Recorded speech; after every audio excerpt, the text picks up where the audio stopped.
My best friend, Sheena, has a 50K following on social media. Everyone thinks she's a luxury icon.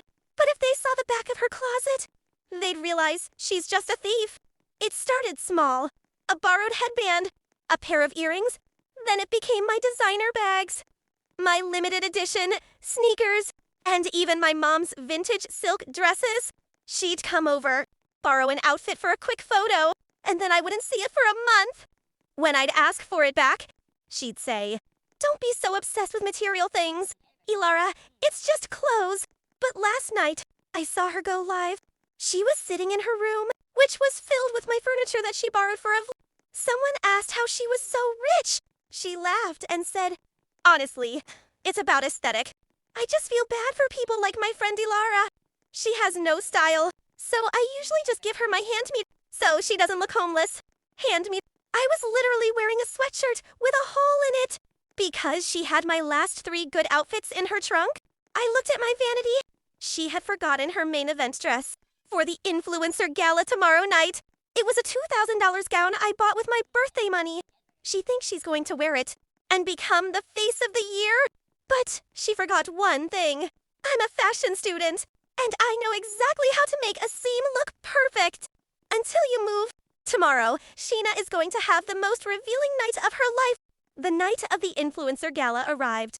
Sheena didn't even say thank you. When she grabbed the blue gown from my room, she just checked her reflection and told me to stay off her expensive furniture. I just smiled. She didn't realize that the dress was held together by water-soluble thread. It looks perfect now, but the moment it gets warm or damp, it's game over.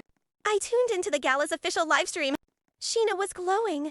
She was posing for the cameras, telling reporters that her outfit was a custom piece from a private designer. "You can't just buy this kind of class," she bragged to the interviewer. "I've always had a natural eye for luxury."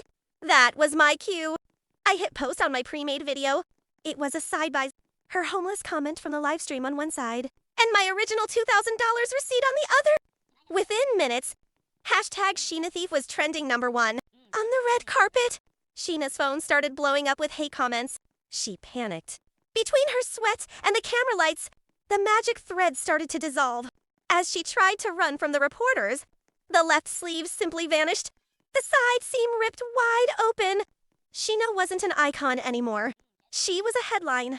And the finale, it's going to cost her everything. By the time Sheena fled the gala in a taxi, she was already canceled globally. The video of her dress falling apart had 5 million views, but she thought she could still hide in my house and keep borrowing my life. When she arrived, she found her key didn't work. I stood on the porch with 2 massive security guards and a moving truck. She started screaming, "Ilara, let me in. I need to change. People are being so mean to me." I didn't open the door. I just handed her a bill. "This is for 3 years of rent for my clothes." "My furniture and my kindness," I said.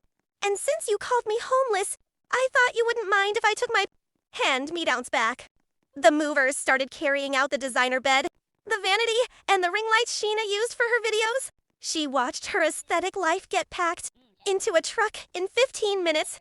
She had nothing left but the rags of my blue dress. "You're ruining me," she sobbed. I leaned in and whispered, "No, Sheena, I'm just unsubscribing from your drama. Have fun explaining to your followers why your mansion is suddenly an empty studio apartment." Sheena's sponsors dropped her by midnight. I sold all the borrowed items she ruined and donated the money to a local shelter. I realized I didn't need a best friend who used me. I just needed to be the main character of my own life.